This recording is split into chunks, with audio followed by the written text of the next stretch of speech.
আসসালামু আলাইকুম। এই রমাদান মাস যে শুধুমাত্র ইবাদতের মাস তা কিন্তু নয়। আমাদের বডি রিকভারি করার জন্য এই মাসটি অত্যন্ত গুরুত্বপূর্ণ। এই রমাদান মাসে লং টাইম আপনি ফাস্টিং এ থাকার ফলে আমাদের হিউম্যান বডিতে অটোফেজি স্টার্ট হয়ে যায়। এর ফলে আমাদের ক্যান্সার সেল এবং বিভিন্ন ডেড সেল গুলো ডিস্ট্রয় হতে থাকে। তবে ইফতারের পর সময়টিতে আমরা সুগারি ড্রিঙ্কস বা সুগারি ফুড এছাড়াও অয়েলি ফুড গুলো গ্রহণ করে থাকি, যা কিনা আমাদের হিউম্যান বডির জন্য হিতে বিপরীত হিসেবে কাজ করছে।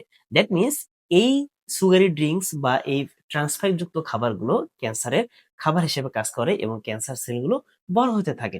সুতরাং আমাদের এই সময়টিতে অবশ্যই একটি সুষম এবং হেলদি ডায়েট প্ল্যান থাকা উচিত। সেগুলো হচ্ছে কি, আমাদের খেজুর রাখা যেতে পারে এবং এই খেজুরে প্রচুর পরিমাণে প্রোটিন এবং ফাইবার এবং অ্যাশ রয়েছে। এছাড়াও এটি লো গ্লাইসেমিক যুক্ত, যার জন্য এটি হিউম্যান বডির জন্য প্রচুর প্রচুর হেল্পফুল।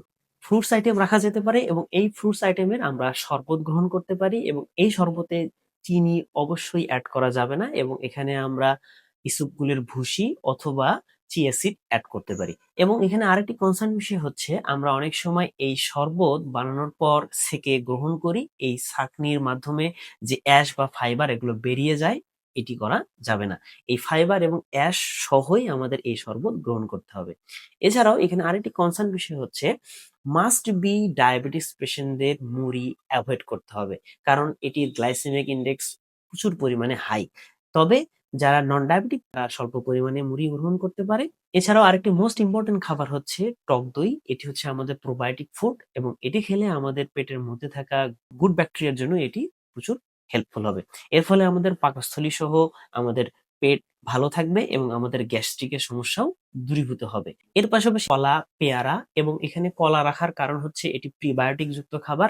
মিল্ক রাখবো এবং ডিম বয়েল করে খাওয়া যেতে পারে ১ টা বা ২ টা। এছাড়াও এর পাশাপাশি মাস্ট বি শসা, গাজর, টমেটো, পেঁপে সেটা কাঁচা বা পাকা মাস্ট বি রাখার ট্রাই করব। Finally long healthy life lead করার জন্য এবং এই ইফতারের পর সময়টিতে মাস্ট বি এই হেলদি ফুডগুলো গ্রহণ করতে হবে। সবাই ভালো থাকি, সুস্থ থাকি। Thank you so much.